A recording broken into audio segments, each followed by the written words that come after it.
예, 안녕하십니까. 정영 판사입니다. 이제 2021 국제특허원 컨퍼런스의 마지막 장면을 장식할 모의 중재를 시작하도록 하겠습니다. 우선 지금 제가 사건의 개요를 먼저 말씀을 드리겠습니다.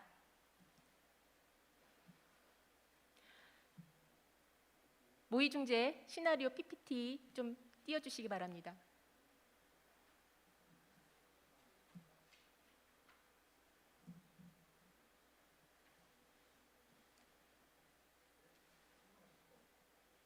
네. 사건의 개요입니다.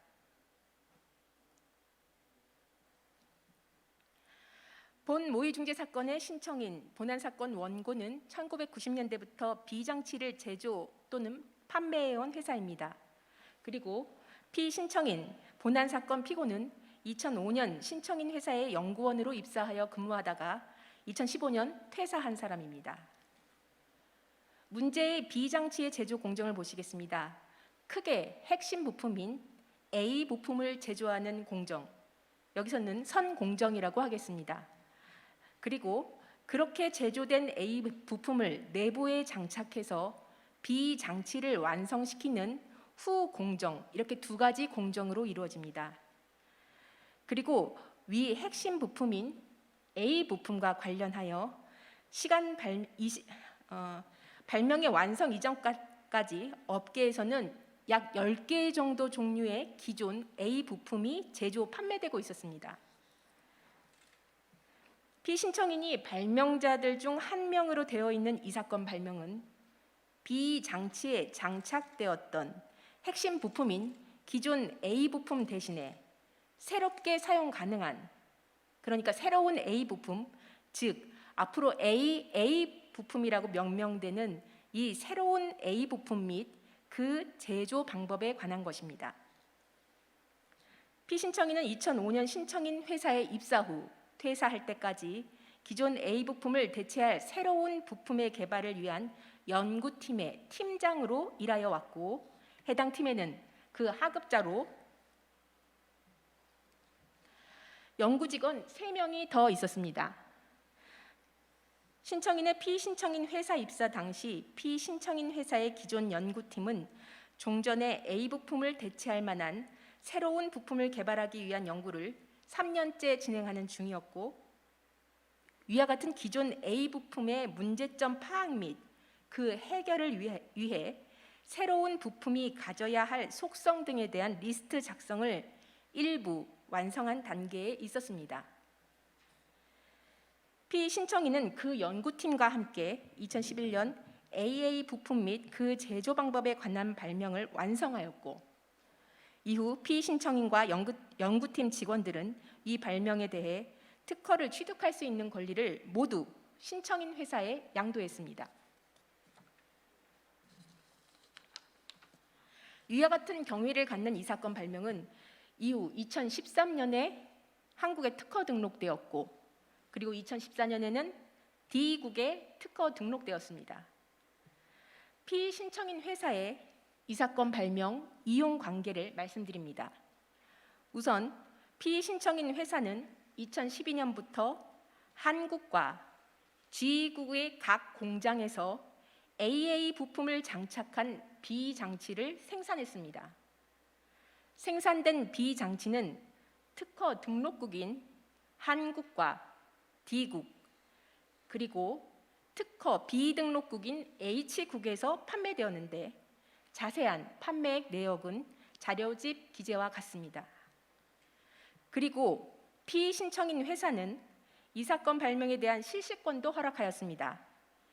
구체적으로는 2015년에 퀸사와 상호 보유하는 모든 비장치 관련 특허권 및 실시권들을 서로 크로스 라이선스를 부여하는 것으로 하되, 퀸사가 피신청인에게 5억 원을 따로 지급하는 약정을 체결했습니다. 그리고 2016년에는 프린세스사에게 이 사건 특허권을 포함하여 피신청인 회사가 당시 보유하고 있었던 비장치 관련 특허권 10개에 관한 전 세계적 비독점적 실시권을 허여하기도 했습니다. 한편 피신청인 회사는 신청인에게 이 사건 발명에 대한 직무발명 보상금으로 피신청인 회사가 기존 가지고 있었던 직무발명 보상 운영 규정에 따라 미화 1,750달러를 지급했습니다. 신청인은 퇴사 이후인 2020년 한국 서울중앙지방법원에 피신청인 회사를 상대로 이 사건 발명에 대한 정당한 직무발명 보상금 지급을 구하는 소를 제기했습니다. 그리고 이후 당사자들은 이 사건을 2021 국제특허법원 컨퍼런스의 법관 패널로 구성된 중재판정부에 보내기로 합의했습니다. 이 사건 쟁점에는 피신청인이 신청인에게 지급한 직무발명 보상금의 정당성 여부, 그리고 피신청인이 이 사건 발명에 자기 실시 또는 실시권 허락으로 인한 이익액 산정 방법, 독점 기여율 산정 방법 등이 있습니다. 이제 연단으로 다국적 모의중재 판정의 의장 중재인과 양측 대리인단을 모시겠습니다. 큰 박수로 맞이해 주시기 바랍니다.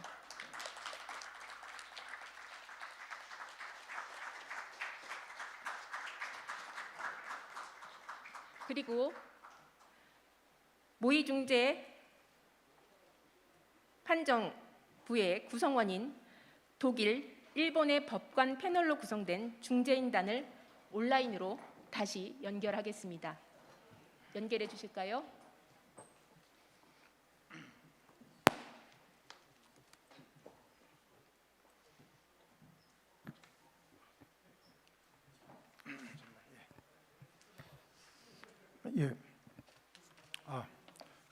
예. 안녕하십니까. 저는 이번에 3인 중재인으로 된 중재인들 중에 중재 판정단 중에 의장 중재인으로 선정된 특허법원의 이규홍 판사입니다. 앞으로 저를 포함해서 이게 중재 절차이기 때문에 중재인으로 호칭하도록 하겠습니다. 우리 IIPCC 중재판정부의 당사자의 합의에 의해서 중재 합의에 의해서 사건이 이제 들어왔고요. 우선 그 중재 판정부를 소개를 드리면은 성의 알파벳 순으로 독일 연방 대법원의 허만 다이프스 중재인이십니다. 그리고 일본 지적재산 고등재판소의 쿠미코 카츠마타 중재인이십니다. 두 분은 오전에 5세션에서 직무 발명에서 귀한 의견을 이미 주셨고 양력에서 보시듯이 이 분야의 정말 최고 전문가들이십니다. 이 사건 당사자들이 중재인 선정에 탁월한 식견이 있었던 것으로 생각이 듭니다. 본격적으로 절차에 들어가기 전에 몇 가지 좀 말씀을 드릴 게 있습니다. 중재 판정은 아시다시피 전국적인 판단을 내리는 점에서는 재판과 유사한 고도의 전문성과 독립성을 요구하는 제도지만 원칙적으로 당사자가 중재 판정부의 구성, 사용 언어 등의 절차, 적용되는 법 등을 합의에 의해서 결정할 수 있는 사적 자치가 강하게 적용되는 방식입니다. 이에 쌍방 당사자가 중재지를 대한민국 대전으로 결정했고, 그래서 대한민국 중재법, 발명진흥법이 적용되게 되었으며 본 판정에 사용될 언어는 한국어와 영어로 지정되었습니다. 이 사안에 대해서는 좀 전에 들으신 바와 같이 요즘 그 직무발명보상금 사안들이 소송이 늘어나고 있고 또 기업과 발명가 모두 관심이 많은 사안으로 되어 있는 것이라서 다소 복잡하실 수 있지만 또 들으시면 또 이해가 되실 것으로 생각이 됩니다. 이 직무발명 사안은 이제 아시는 대로 본질적으로 장래이익을 예측해서 산정하는 것이기 때문에 다양한 어려움이 존재하는 것이 사실입니다. 그리고 아직도 법리도 미확정된 부분이 상대적으로 많은 부분이 있습니다. 오전에 5세션의 실제 적용이라는 의미에서 흥미롭게 들어주시면 감사하겠습니다. 그리고 오늘 중재 사건에서 제시된 의견은 당연히 중재인들의 개인적인 의견일 뿐이고 각국 법원과는 아무 관련이 없는 것입니다. 사안 자체도 향후 논의가 필요한 쟁점을 모은 가상의 것으로서 우리 지식재산권법제 발전을 위한 학술적인 성격을 갖는 것으로 이해하시면 되겠습니다. 그 이외에 중재 사건의 절차 내용 등등은 레퍼런스북 358면 이하를 참조하시면 되겠습니다. 이 쟁점이 직무발명보상금의 적절한 산정이기 때문에 오늘의 진행은 쟁점별로 쌍방대리인의 변론을 듣고 저희가 질의응답이 있을 경우에 질의응답을 하고 그다음에 추후 변론을 들은 뒤에 중재인별로 판정에 대한 의견을 피력하시고 최종 중재 판정을 내릴 예정입니다. 참고로 이 법에 의해서 당사자가 다른 합의가 없기 때문에 3인 이상 중재인으로 구성된 중재판정부는 과반수 결의에 따라서 결정을 내리게 돼 있습니다. 그리고 중재판정은 양쪽 당사자 간에 법원의 확정 판결과 동일한 효력을 가지고 중재판정에 대한 불복은 법원의 중재판정 취소를 제기할 수 있는 하는 방법으로만 할 수 있고 중재판정 정본을 받은 날부터 3개월 이내에 제기하여야 함을 알려드립니다. 물론 모의중재이기 때문에 이런 일이 발생할 수는 없겠습니다만 참고로 말씀을 드리겠습니다. 그러면은 이 레퍼런스북의 순서에 따라서 대리인단을 소개해드리도록 하겠습니다. 여기 이 레퍼런스북에 있는 순서에 따라서 소개를 드리면요. 원고 또는 신청인 두 용어를 혼용하겠습니다. 신청인 측 대리인으로 전웅준 변호사이십니다. 앉은 자리에서 그냥 가볍게 인사를 하시면 되겠습니다. 그리고 임철근 변호사님, 박성수 변호사님이시고요. 피고 피신청인입니다. 여기 피자가 빠져 있는데 김부환 변호사님, 구민승 변호사님, 권이선 변호사님, 염호준 변호사님입니다. 그리고 저희 레퍼런스북 344면에는 그 이외에 이 준비해 주신 준비위원들이 쭉 계신데요. 이 자리를 빌어 다시 한번 감사를 드리겠습니다. 그러면 이제 본격적으로 진행을 하도록 하겠습니다. 이제 가칭 사건 번호가 2021 중재 1 사건이고 사건명은 직무발명보상 지급 청구의소입니다. 양측 대리인은 이 소개와 더불어 참가하신 것이 확실하기 때문에 바로 변론을 시작하겠습니다. 다만 한 가지 말씀드리는 게 그 레퍼런스북엔 기재가 안 되어 있지만 원고가 2031년에 종료하는 특허에 대해서 2020년까지 보상금만 구하는 그런 구성으로 되어 있는데 피고 측도 별다른 언급이 없는 점과 관련해서 원피고 모두 2020년까지의 보상금만을 특정하여 구하고 이에 대해서만 반박하는 것에 이의가 없는 것으로 정리하는 전자에 논의를 하기로 했고요. 환율은 2021년 10월 26일 기준 1달러당 1,167원으로 정하였습니다. 예, 그러시면은 이게 좀 필요하시지? 이걸 드릴게. 예, 원고 변론 시작하겠습니다. 예, 원고 측에서 잠시만요. 전체 20분의 시간을 드리고요. 그 시간 내에서 최후 변론 포함입니다. 변론하시면 되겠습니다.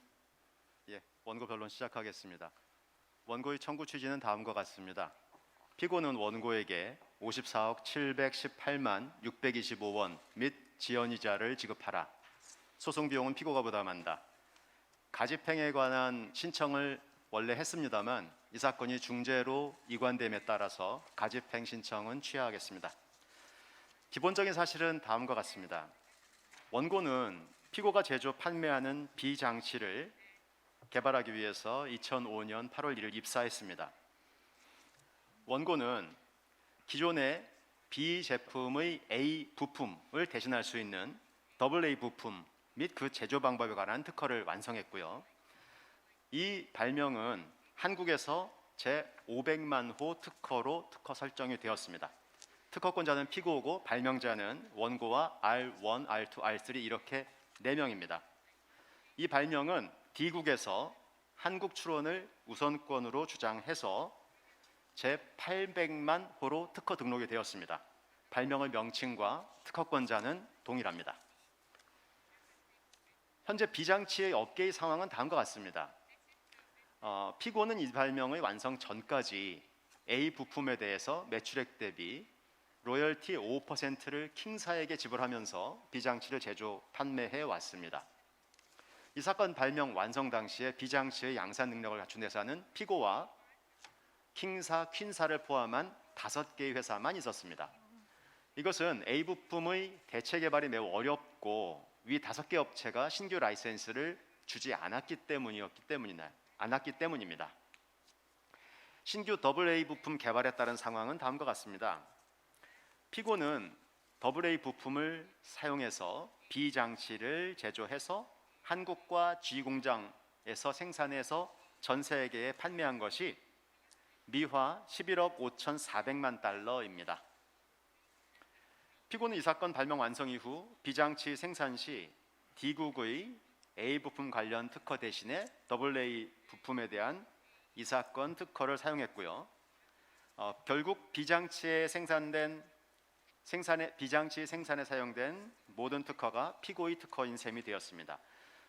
특히 B 장치 생산 비용이 크게 감소했는데요. 이것은 AA 부품이 사용되는 덕분에 전 공정의 생산 비용이 3분의 2로 감소한 것입니다.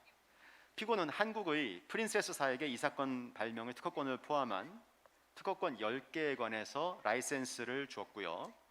그 라이센스 비용은 매출액 대비 12%입니다. 그리고 퀸사와는 AA 부품 및 B장치 관련된 특허권, 실용신안권 모두 라이센스를 줬습니다.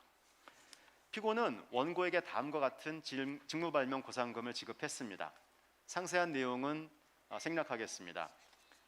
이것은 미화 총 43,000달러였습니다. 그것을 4명의 발명자에게 나누어서 원고에게는 1,750달러를 지급했습니다.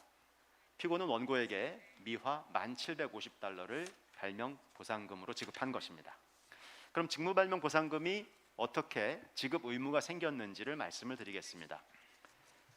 이 사건의 준거법에 따르면 직무발명 보상금 지급 의무는 정당한 보상금을 지급하여야만 합니다.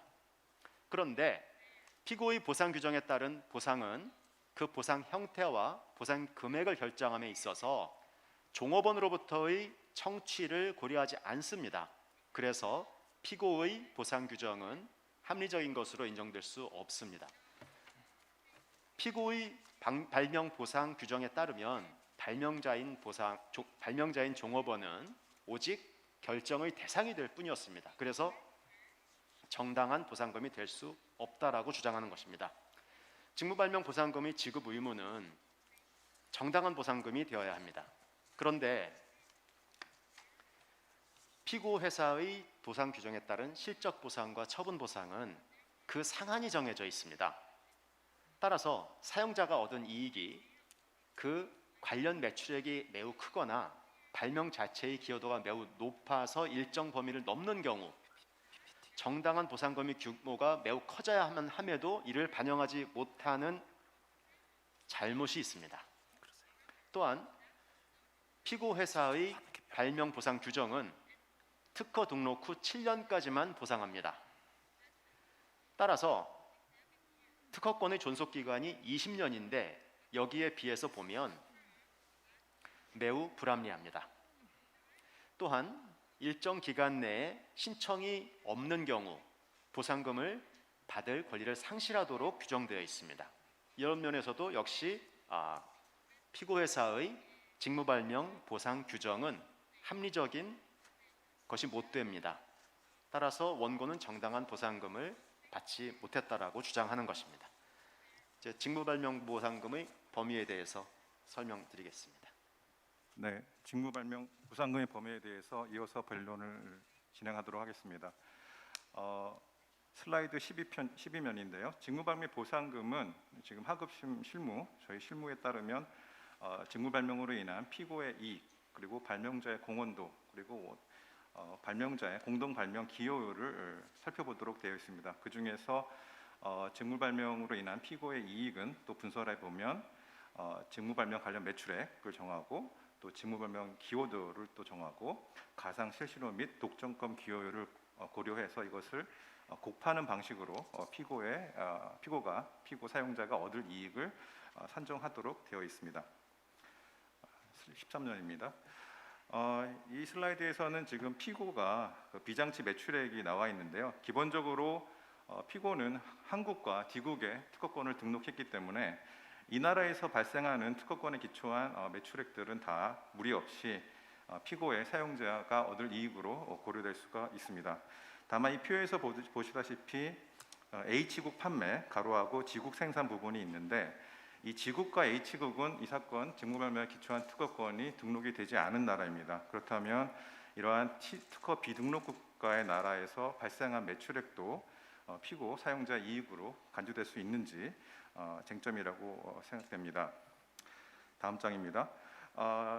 결국은 저희 원고는 G국에서 생산되고 H국에서 판매된 B 장치의 판매 합산액도 상당 인과관계가 있는 이익이기 때문에 직무발명 보상금의 기초가 되는 피고의 사용자 이익으로 간주돼야 된다라고 주장을 하고 있습니다.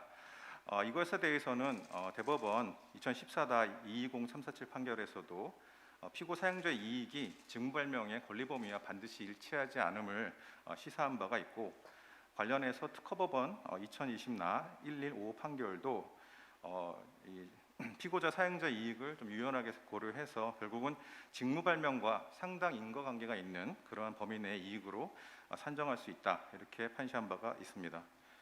15면입니다. 그래서 과연 G국에서 생산되고 H국에서 판매된 그러한 매출액에 대해서 자기실시 매출액이죠. 자기실시 매출액에 대해서 사용자 이익을 간주할 수가 있겠는가의 문제에 있어서 결국 인과관계 문제로 돌아가게 되는데, 우리 법학에서는 어떤 일이 없었으면 어떤 일이 발생한 것을 고려해서 인과관계를 추정하는 방식이 있습니다. 그렇다면 우리가 가정적으로 이 사건 직무발명의 완성이 없었다면 피고에게 어떠한 결과가 있었을까를 생각해 보도록 하겠습니다. 그렇다면 결국은 기존에 이 사건 직무발명이 없었을 때 피고는 D국의 킹사로부터 매출의 5%의 라이센스 피를 지급해 가면서 이제 그 B 장치를 생산해 왔는데요. 결국은 그런 사정에다가 결국은 G국 국내 생산과 G국 생산이 동일한 공정으로 있을 수밖에 없기 때문에, 만약에 이 사건 직무발명이 없었다면은 피고는 여전히 D국 킹사로부터 라이센스를 받아서 생산할 수밖에 없었기 때문에 결국 G국 생산 및 H국 판매도 할 수 없었을 것입니다. 이 점에서 원고는 인과관계가 있다고 보고 있고요. 두 번째 사실은 피고가 제한적 라이센스이지만은 라이센스를 통해서 이 사건 직무발명에 관련한 제품 판매를 일정 정도 컨트롤하고 있다는 것입니다. 즉 프린세스사와 퀸사 간의 라이센스를 체결해서 제한적이지만 제한적으로 라이센스 통제를 하고 있고요. 저희가 볼 때 또 하나 중요한 점은 이 사건 비장치에 관한 경쟁업체는 5개 업체인데 D국에 2개, E국에 하나, F국에 2개가 있습니다. 근데 이 사건 특허는 한국뿐만 아니라 D국에도 특허가 등록되어 있는 상태입니다. 결국은 D국에 특허가 등록되어 있기 때문에 D국에 있는 킹사를 포함한 2개의 기업도 이 사건 특허권의 범위에 있어서 특허권의 독점 배타적 효력을 벗어날 수가 없습니다. 결국 이러한 사정을 고려하면 이런 상황에서 B 장치를 특허 비등록국에서 판매되는 매출액도 피고의 사용자 이익으로 봐야 되는 그런 상당한 인과관계가 있는 것이 아닌가 저희는 보고 있습니다. 16면입니다. 지금까지는 이제 자기 실시 매출액에 대해서 저희가 판단을 해왔는데요. 지금 이 사건에 있어서는 피고가 두 개의 라이센스를 하고 있습니다. 즉 타인 실시의 실시료 수익이 피고의 사용자 이익으로 볼 수 있는지 문제가 될 수 있는데, 기본적으로 그 독점권 실시료의 정의상 기본적으로 실시료 부분은 다 타인 실시료 부분은 다 사용자 이익으로 보는데 문제가 없을 것 같습니다. 게다가 지금 피고가 갖고 있는 10개의 특허는 10개 특허 중에서 9개가 후공정에 기여되는 그런 기술인데, 이 기술은 사실 대체 가능한 100개의 공지 발명이 있다고 돼 있기 때문에 결과적으로 이 사건 그 직무발명에 기초한 특허권이 실질적으로 라이센스의 대상이라고 보입니다. 그다음에 퀸사에 있어서도 라이센스 계약이 존재하는데, 이건 좀 특이하게 무상의 실시료라고 라이센스 터면은 규정이 돼 있지만 실제로 특허권 침해 주장에 대해서 책임 면제 대가로 돼 있기 때문에 이것도 실질적으로는 라이센스 피, 그러니까 실시료 수익으로 간주돼야 될 것으로 생각이 됩니다. 18면입니다. 그 다음에 저희가 고려할 것은 직무발명의 기여도인데, 직무발명의 기여도에 있어서는 일부 이제 실무가 직무발명 기여도라는 요인을 별도로 설정을 해서 계산한 바도 있지만 실질적으로 직무발명 기여도는 가상의 실시료와 독점권 기여도랑 이렇게 합산돼서 처리될 수도 있기 때문에 크게 별도의 항목으로 산정할 필요는 없지 않나 이렇게 생각이 되고 가상 실시료를 고려함에 있어서 일종의 감소 요인으로 반영하면 충분하다는 그러한 특허 법원의 판례도 존재합니다. 19면입니다. 그래서 직무발명 기여도는 별도의 항목으로는 할 필요는 없다고 생각되지만 만약에 한다고 한다면 이 사건의 발명의 기여도는 100%에 상당하다 이렇게 저희는 주장합니다. 왜냐하면 후공정에 사용되는 9개 특허권이 모두 대체 가능한 기술이고 또 기초적 사실관계에서 정리된 바와 같이 이 기술들은 2% 정도의 생산 비용 감축 비용밖에 없기 때문에 그 기여도가 미약하고요. 이 사건 직무발명을 실시함으로 인해서 피고가 실시함으로 인해서 비용이 15%에서 10%로 감소됐습니다. 이런 감소 효과를 봤을 때 이 사건 직무발명 기여도는 100%에 해당한다고 보아야 할 것입니다. 그다음에 이제 쟁점이 되는 것은 가상의 실시료인데요. 가상의 실시료를 산정함에 있어서 우리 법원은 과거에 라이센스를 허락한 적이 있는지를 고려하고 그런 라이센스를 허락한 적이 없다고 한 경우에는 직무발명의 가치, 매출의 향상 요인, 시장 점유율에 미친 영향, 무효 사유 전부, 산업별 평균 실시료 등을 종합해서 산정하도록 되어 있습니다. 21면입니다. 그런데 이 사건의 경우에는 두 개의 라이센스가 이 사건에서 고려할 수 있는 라이센스 실시료라는 것은 두 개 정도가 볼 수 있습니다. 첫 번째는 피고가 디국의 킹사에게 실시료를 지급한 사례인데요.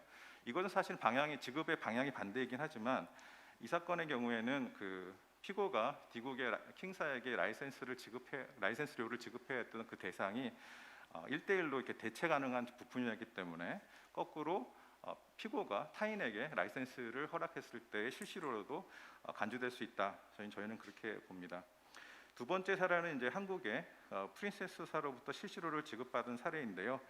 이거는 다음 슬라이드로 넘어가도록 하겠습니다. 다음 슬라이드 보시면 이 문제는 이제 10개의 그 프린세스사에 대해서 로부터 지급받은 실시료 같은 경우에는 12%로 고액의 실시료이긴 하지만 10개의 특허로 범위로 되어 있는 거라서 사실 각 발명에 대해서 실시료가 어떻게 산정되어 있는지 저희가 사실 알 수가 없습니다. 그리고 그래서 이걸 편의적으로 12%를 특허가 10개니까 10개로 나눠서 1.2%라 이렇게 주장할 수도 없는 노릇이고 또 저희가 이 사실관계에서 9개의 특허권은 그렇게 가치가 높지 않고 대체 가능한 그런 기술이니까 사실상 이 사건 직무발명 특허권만 준 것이다 해서 12%를 사실 주장할 수도 없는 노릇입니다. 그래서 저희는 이 사건에 있어서는 지국의 킹사에 대해서 지급했던 실시료 5%를 가상 실시료로 주장합니다. 23면입니다. 그 다음에 고려될 사항은 동종 분야의 평균 실시료를 과연 고려해야 되느냐 이 문제가 있습니다. 이게 3%로 나와 있는데요. 기존의 법원의 실무는 과거에 이런 합리적인 어떤 실시료 사례가 있는 경우에는 이렇게 평균 실시료 부분은 그렇게 고려하지 않는 그런 실무가 있다고 생각이 됩니다. 그래서 이 부분은 크게 고려할 필요는 없다고 생각이 되고요. 24면입니다. 그 다음에 쟁점이 될 수 있는 부분이 과연 이제 독점권의 기여율, 즉 이 사건 직무발명 보상금은 피고가 무상실시권을 넘어서 얻었던 초과 이익분에 대한 독점권적인 초과 이익분에 대한 대가이기 때문에 독점적 기율이 산정되어야 되는데 사실 여기에 대해서 아주 명확한 객관적인 자료는 저희도 없다고 생각합니다. 다만 이러한 독점권 기여율은 결국은 피고 사용자의 매출이 증대되고 그로 인해서 시장 점유율이 변동되는 거에 영향을 미치는 거기 때문에 이것을 객관적 지표로 삼아서 독점적 기여율을 산정하는 것이 가장 합리적이라고 생각합니다. 이런 기초에서 봤을 때 이 사건 직무발명이 완성되고 특허권이 나오고 그거에 의해서 생산 전후를 비교해 보면 한국의 국내 시장 점유율이 10%에서 55% 상승하게 됩니다. 그래서 이거의 차액인 45%가 독점권 기여율로 산정할 수 있지 않나 이렇게 생각이 되고 외국의 D국과 H국의 시장 점유율을 보면 그보다 상승폭이 더 컸기 때문에 이러한 저희 원고의 주장이 무리하지 않다라고 생각이 됩니다.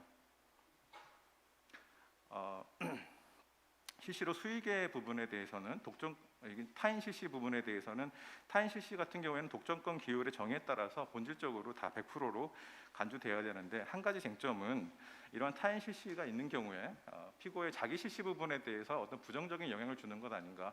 다시 말해서 타인 실시를 하기 때문에 자기 실시 부분에 대해서는 독점권적 이익이 아닌가라는 반론이 있을 수 있다고 생각합니다. 그런데 저희가 볼 때는 이 사건 지금 타인 실시에 기초한 실시로 수입은 상당히 미미하고 피고가 제한적 라이센스를 하고 있다는 점이 중요하기 있기 때문에 이러한 사정만으로는 매출액, 자기 실시 매출액 부분에 있어서 독점적 이익이 없다고 보기는 어려울 것 같습니다.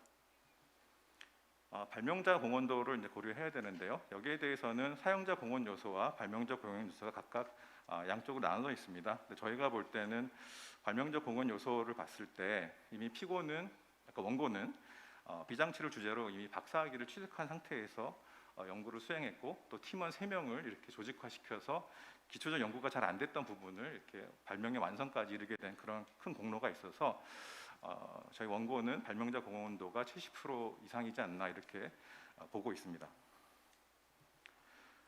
마지막으로 공동 발명 기여율인데, 이거는 사실 특별한 자료가 없어서 저희가 4명의 공동 발명자가 있기 때문에 그것의 비례적 비율로 25%를 주장하도록 하겠습니다. 결론 부분입니다. 결론은 피고는 원고에게 지급할 정당한 보상금을 총 미화 450만 6,100, $375 및 원화 8,750만 원에서 기 지급받은 1,750달러를 제외한 54억 원 정도의 보상금을 청구하고 있습니다. 이 부분은 매출액에 관한 부분과 실시로 수익분을 나눠서 기재해야 되는데, 구체적인 산식은 소장 기재로 가름하도록 하겠습니다. 이상 변론을 마치겠습니다. 감사합니다. 예, 신청인 측 그 변론을 소장 제출과 더불어 잘 들었습니다. 그 피신청인 측에서 반론하시겠습니까?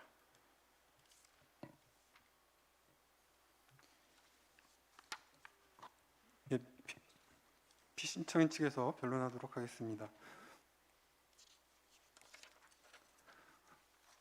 먼저 피고 직무 발명 보상 규정 및 보상 절차의 합리성에 관해서 살펴보도록 하겠습니다. 피고가 원고에게 지급한 보상금이 합리적인지를 따져보려면, 첫째, 보상 기준 마련을 위한 협의의 상황이 합리적인지, 둘째, 보상 기준 제시 상황이 합리적인지, 셋째, 의견 청취 상황이 합리적인지를 따져봐야 합니다.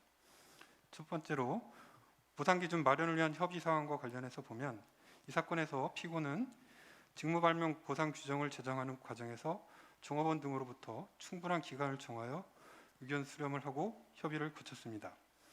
두 번째, 보상 기준 제시 상황과 관련해서 보면, 피고의 직무 발명 보상 규정은 원고를 포함하여 피고 내 종업원 등이 언제라도 열람할 수 있는 상태로 적법하게 공표되어 있었습니다. 세 번째, 의견 청취 상황과 관련해서 보면, 피고는 발명에 대한 보상을 위하여 내부 발명 등급 결정 프로세스에 있어서 심의 회의가 필요한 경우에 발명자인 종업원이 참여하도록 하여 의견을 수렴하는 절차를 두었습니다. 또한 피고는 보상금이 결정된 이후에도 종업원이 서면으로 이의 신청을 할 수 있도록 하였습니다. 이러한 세 가지 상황에 비춰보면, 피고가 지급한 보상금은 구 발명진흥법이 제시하고 있는 합리적인 절차에 따라서 이루어진 것이어서 정당한 보상이고, 따라서 피고가 원고에게 추가적으로 보상금을 지급할 의무는 없게 됩니다. 예, 다음으로 이어서 피고의 매출로 인한 수익 관련해서 원고가 한 주장에 대한 부당성에 대해서 보겠습니다. 제가 말씀드릴 부분은 피고의 매출액 관련 주장과 그리고 직무 발명의 기여도에 대한 원고 주장의 부당성 부분입니다. 먼저 원고의 직무 발명 관련 매출액 주장의 부당성에 대해서 보겠습니다. 쟁점에 대해서 한마디로 말씀드리자면, 특허 비등록국 매출, 그러니까 특허가 등록되지 않은 국가에서 일어난 매출을 이 매출액에 산입하여야 하는가의 문제라고 볼 수 있겠습니다. 결론적으로 말씀드리면, 피고의 입장은 특허 비등록국에서는 동일 유사한 장치의 판매를 배제하고 피고의 장치만을 판매할 수 있는 독점적 배타적 지위가 없기 때문에 이러한 특허 비등록국 매출은 산입되어서는 안 된다는 것입니다. 좀 더 구체적으로 말씀드리면 원고 측에서는 특허 비등록국의 매출액을 산입하여야 한다는 근거로 두 가지 판결을 제시를 하고 있습니다. 하나는 대법원 2014년 판결이 2017년 1월에 선고된 판결이고 하나는 특허법원 2021년에 선고된 판결입니다. 먼저 특허법원 판결에 대한 주장을 보면 이 특허법원 판결에서는 기본적으로 특허 비등록국 매출액을 산입하여야 한다고 보았는데 그 근거는 이런 것입니다. 생산 또는 수입이 국내이므로 국내에서 실시가 있었다라는 취지가 가장 큰 근거인데요. 하지만 단순 실시를 기준으로 할 것은 아니라고 생각을 합니다. 왜냐하면 직무발명 보상금 사건에서 기본적으로 따져야 할 것은 사용자가 얻을 이익입니다. 근데 기본적으로 판매로 이어지지 않았다면 이러한 이익이 없다고 보아야 하는 게 원칙일 것이고요. 그리고 이 특허법원 판결에 의하면 산입은 하되 다만 이러한 사정을 독점권 기여율을 낮추는 데 고려를 하여야 한다고 했는데 만약에 이렇게 산입은 하되 독점권 기여율을 낮추는 데 고려를 한다면 특허 비등록국에서의 매출은 독점권 기여율이 거의 제로에 가깝다고 보아야 할 것입니다. 왜냐하면 대법원 2017년 선고된 원고 측에서 들었던 판결을 보면은 이렇게 판시를 하고 있습니다. 경쟁 회사로 하여금 직무 발명을 실시할 수 없게 함으로써 그러니까 경쟁 회사로 하여금 특허가 등록이 돼 있으니까 직무 발명을 실시할 수 없게 함으로써 매출이 증가한 경우라고 얘기를 하고 있는데요. 그러면 H국에서는 특허 자체가 등록이 되어 있지 않기 때문에 직무 발명에 대한 특허권의 기해 경쟁 회사로 하여금 직무 발명을 실시할 수 없게 하는 것 자체가 불가능하다는 것입니다. 이렇게 본다면 결국 독점권 기여율 그러니까 특허 비등록국의 매출액을 산입을 한다고 할지라도 결국은 나중에 다른 고려 요소인 독점권 기여율에서 거의 제로에 가깝게 된다고 볼 것입니다. 그리고 이 특허법원 판결에서는 결국 국내에서 어떤 그 등록된 국가에서 생산 또는 수입이 이루어짐을 근거로 하고 있는데요. 이 사건에서 H국 판매가 된 것을 보면 G국 생산입니다. G국에서는 특허가 등록이 돼 있지 않았습니다. 그러니까 생산지도 특허 등록이 돼 있지 않았고 판매지도 특허 등록이 돼 있지 않기 때문에 이 특허법원 판결을 원용할 수는 없다고 할 것입니다. 다음으로 직무발명 기여도에 대한 원고 주장의 부당성에 대해서 보겠습니다. 원고는 이 사건 발명이 기여도가 100%라고 주장을 하고 있지만 이 사건 발명은 전체 비장치 생산 공정 중에 하나의 부품 제조 공정에 관한 기술에 불과합니다. 거기다가 이 전체 비장치에는 특허권이 총 10개가 사용되는데 나머지 9개의 특허권에 대해서는 무시하는 견해에 불과하다고 하겠습니다. 그리고 다른 요소들을 모두 고려해 보더라도 직무발명의 기여도가 100%가 된다는 원고의 주장은 절대 받아들일 수 없는 주장이라고 할 것입니다. 예, 그럼 가상 실시율에 관한 원고 주장의 부당성에 대해 말씀드리겠습니다. 원고는 비장치 제조에 있어서 킹사 특허와 이 사건 발명이 대체 관계에 있기 때문에 이 사건 발명의 가상 실시율을 킹사 사례에 준해 5%로 적용하는 것이 타당하다고 주장하고 있습니다. 그런데 기본적으로 특허 실시율은 그 특허권자와 발명을 실시하려는 자 사이의 교섭력 등에 따라 달라질 수밖에 없습니다. 근데 이 사건 그 특허 실시 계약 당시에는 이 관련된 특허 보유 업체가 전 세계에서 5개밖에 없었고 그들이 신규 실시 허락을 하지 않는 상태였기 때문에 피고의 교섭력이 상대적으로 낮을 수밖에 없었습니다. 따라서 5%라는 비교적 높은 실시료를 지급했던 것인데 이 사건 발명이 완성됨에 따라 이 관련 특허 보유 업체가 전 세계에서 5개에서 6개로 늘어났고 이 경쟁으로 인해 실시료율이 떨어질 거라는 것은 합리적으로 예측되는 부분입니다. 뿐만 아니라 당시에는 비장치 수요가 계속 증가할 것이라고 예측됐는데 이후 데이터에서 확인되듯이 2017년 이후로는 뚜렷하게 감소하는 추세를 보이는 점도 고려되어야 합니다. 그리고 이제 한국 프린세스와의 실시료 사례가 있긴 한데 이 역시도 이 사건 발명 외에 9개의 추가 특허가 있어서 총 10개 특허에 대해서 12%로 정했기 때문에 이 사건에 직접 참고하기는 어렵습니다. 그래서 구체적으로 이 사건에 적용할 만한 사례가 없기 때문에 피고로서는 가상 실시료는 기계 및 기구 분야의 평균 실시료를 기준으로 가감 요소를 고려해서 정해야 된다고 생각합니다. 실제 국내 대부분의 판례들도 그 동종업계 평균 실시료를 기준으로 해서 실시료를 산정하고 있습니다. 10페이지입니다. 그래서 이제 피고가 생각하기에 이 사건 평균 실시료율은 평균 실시료율인 3%를 기준으로 해서 이제 여러 가지 요소를 고려해야 되는데 다음과 같은 사정을 고려하면 아무리 높게 인정한다 하더라도 2% 이상 인정될 수는 없다고 생각합니다. 무엇보다도 앞서 설명드린 것처럼 이 사건 발명은 B장치 중 부품 하나인 A 부품에만 관련된 것입니다. 따라서 이 프린세스사와의 계약에서 10개 특허를 12%로 계약했는데 물론 뭐 특허가 꼭 n분의 1의 가치를 가진다고 할 수는 없겠지만 산술적으로 고려하면 하나에는 1.2% 정도밖에 되지 않습니다. 뿐만 아니라 비장치 매출액 증가에는 기타 피고의 투자나 노력으로 인한 부분이 있고 2017년 이후로는 비장치 매출액이 계속 감소하는 추세에 있습니다.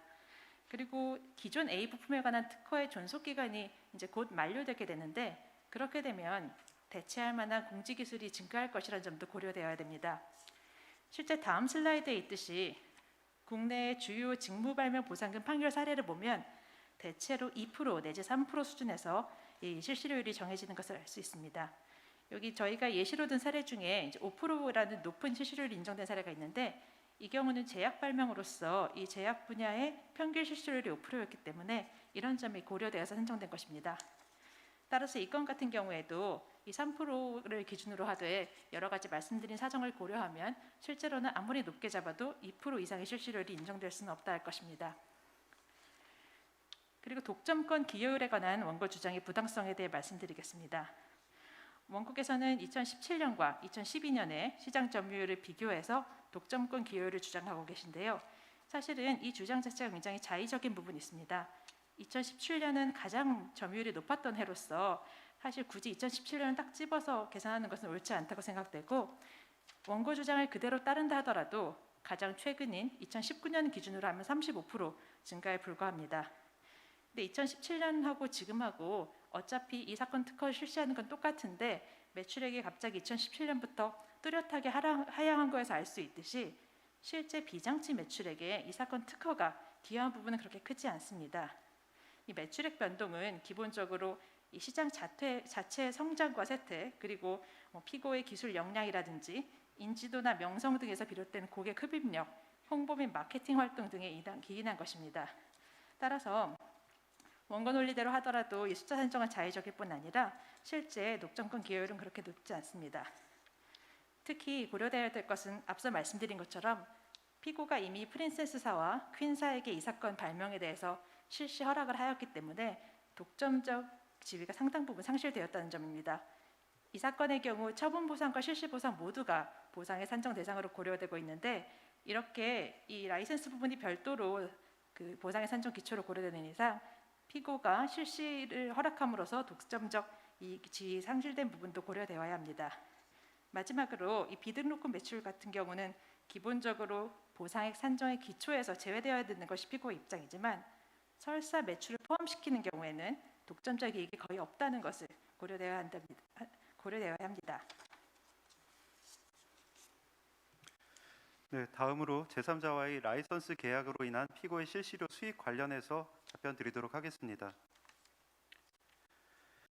사용자가 자기 실시를 통해서 이익을 얻는 한편 특허 발명을 제3자에게 실시 허락까지 해서 별도로 실시료 수입을 얻었을 때에는 자기 실시가 독점권과 무관한 무상의 통상 실시권에 기초하여 한 실시와 마찬가지입니다. 이 경우 사용자의 자기 실시로 인한 매출액은 더 이상 독점적인 이익이 되지 못합니다. 이를 뒤집어서 말하면 이 사건 발명으로 인한 피고의 이익액을 산정함에 있어서 피고의 자기 실시로 인한 이익액을 고려하는 이상 피고의 자기 실시로 인한 이익액과 별도로 프린세스사와 퀸사로부터 지급받은 금원을 이익액에 그대로 포함시키는 경우 피고의 독점적 이익이 과다 산정되는 결과에 이르게 됩니다. 다음으로 프린세스사 라이선스 관련해서 답변 드리겠습니다. 원고는 앞서도 잠깐 나왔지만 후공정 관련 9개의 특허권의 가치가 없다고 주장하고 있습니다. 그러나 대체 가능성과 발명 효과의 동일성은 전혀 다른 개념이고 피고가 보유하고 있는 후공정 관련 9개의 특허권은 100여 개의 대체 기술에 비하여 2% 정도의 생산 비용 감축 효과를 발생시키는 것으로 파악되고 있습니다. 그래서 라이센스 계약에 의하여 프린세스사에게 실시권이 부여된 피고의 발명들 중 후공정 관련 9개의 특허권이 차지하는 비중을 배제할 수는 없습니다. 따라서 설령 프린세스사로부터 지급받은 실시료 총액인 10만 달러 전부가 피고의 10개의 특허권으로 인한 피고의 이익액이라고 가정을 한다 하더라도 각 발명이 차지하는 비중은 결국 균등하게 추정할 수밖에 없으므로 프린세스사로부터 지급받은 실시료 중 이 사건 발명으로 인한 피고의 이익은 10만 달러로 추산할 수밖에 없을 것입니다. 그다음 이국 퀸사와의 라이센스 계약 관련해서 답변 드리겠습니다. 계약 당사자 사이에 어떠한 일단 지금 이 보시는 내용이 그 계약서 내용입니다.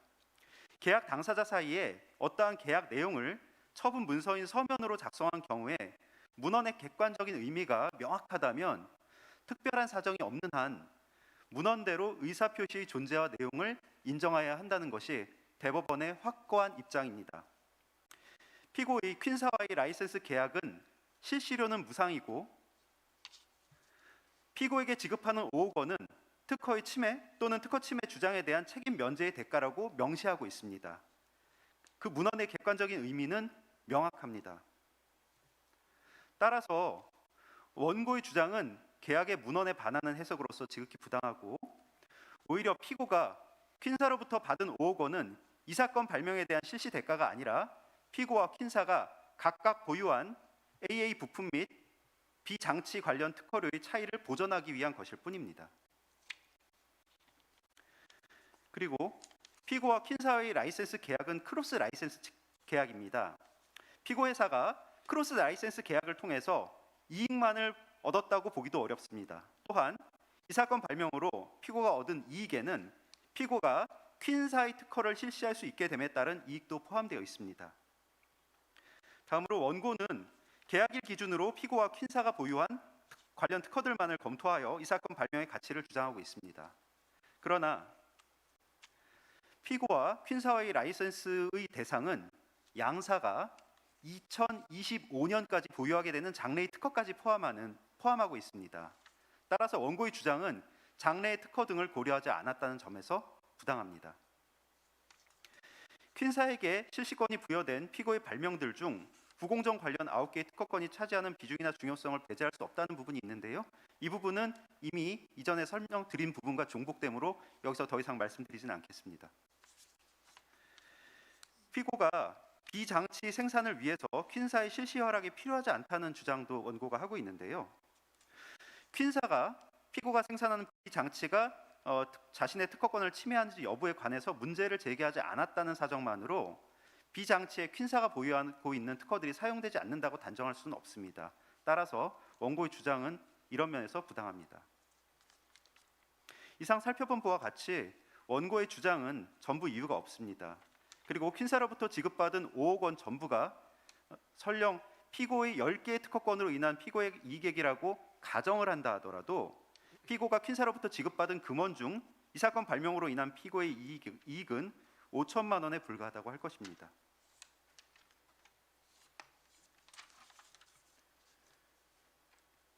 다음은 발명자 공헌도에 관해서 설명드리겠습니다. 발명자 공헌도는 전체에서 사용자 공헌도를 뺀 것을 의미합니다. 사용자 공헌도는 사용자가 발명을 완성하는 데 제공한 연구 개발비 등이 발명의 완성에 공헌한 정도를 의미하는데, 이는 직무 발명의 완성 과정과 권리화 과정, 사업화 과정에서 평가됩니다. 직무 발명의 완성 과정과 관련해서 보면 사용자의 노력이 지대하여 오랜 시간에 걸쳐 많은 연구 비용과 인원을 투입한 경우이거나 사용자의 연구비나 연구 기자의 도움 없이 개발이 불가능한 경우에는 높게 평가됩니다. 권리화 과정과 관련해서 보면 직무 발명 특허권 취득에 사용자가 많은 노력, 시간 및 비용을 들인 경우에는 높게 평가됩니다. 사업화 과정과 관련해서 보면 사용자의 실시 능력이나 라이선스 교섭 능력을 통하여 그 수익의 규모가 달라진다는 점에서 전적으로 사용자의 공헌도로 평가됩니다. 이 사건에 있어서 사용자 공헌도를 살펴보도록 하겠습니다.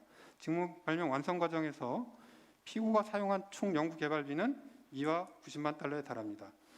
원고는 새로운 부품을 개발하기 위한 연구를 시작했는데, 이는 피고에 입사한 이후부터 시작했고, 원고 입사 이전에 피고의 연구팀이 이미 3년째 연구를 진행 중이었습니다. 또한 피고가 오랜 기간 축적하여 온 관련 기술이나 노하우가 이 사건 발명의 완성에 영향을 미쳤고, 피고 회사의 인적 물적 자원이 동원되었습니다. 다음 권리화 과정과 관련해서 보면 전문기관에 특허 취득에 대한 평가 및 자문을 의뢰하는 등 특허 출원에 상당한 비용과 노력을 투입해서 특허 등록을 받아냈습니다. 마지막으로 사업화 과정 관련해서 보면 피고는 상용화 과정을 거쳐서 이 사건 발명을 실시하기 위한 공장을 건설하고 생산 설비에 대해 상당한 비용을 투자했습니다.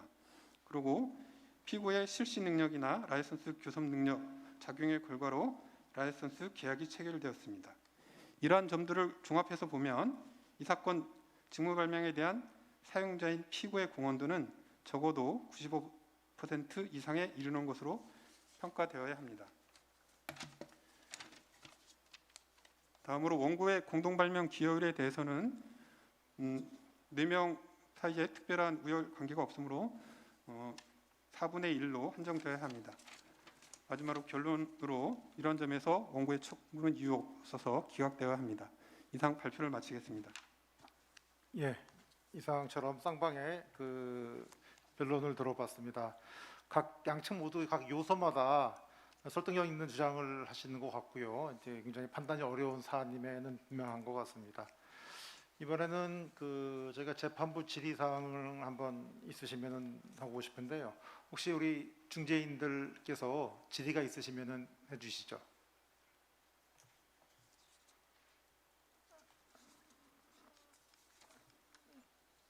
혹시 I don't have any questions at the moment. 전 현재로서는 질문 없습니다. 카츠마타 우리 중재인도 현재는 Yes, I have two questions. 저는 2개의 질문이 있는데요. 첫 번째 질문은 Whether does both defendant and plaintiff 이 피고 측에서 with regard to the opinion hearing to the jury. 피고 측에서 이 종업원에 대해서 의견을 듣지 않는다라는 것에 대해서 질문드리고 싶습니다. 그렇다라고 하면은 이 피고 측에서는 어떤 근거에서 듣지 않고 혹시 의견을 듣는다고 하면은 어떤 것을 듣는지 궁금합니다. 그리고 원고 측으로부터 어떠한 의견을 듣는지 궁금합니다. 답을 하시겠습니까? 예, 시나리오에는 그 피고 측의 종업원에 대한 의견 청취에 대해서 나타나 있지 않기 때문에 의견 청취를 듣지 않은 것으로 상정을 했습니다. 다만 의견 청취를 듣지 않았다고 하더라도 의견 청취와 관련해서 피고는 필요한 경우 종업원이 참여해서 발명 등급을 결정할 수 있게 하였고, 또 보상금이 결정된 이후에도 그 서면으로 이의 신청을 할 수 있도록 하였기 때문에 의견 청취를 한 것과 같이 평가될 수 있다고 주장하는 것입니다. 네, 예, 알겠습니다. 또 두 번째 질문 부탁합니다.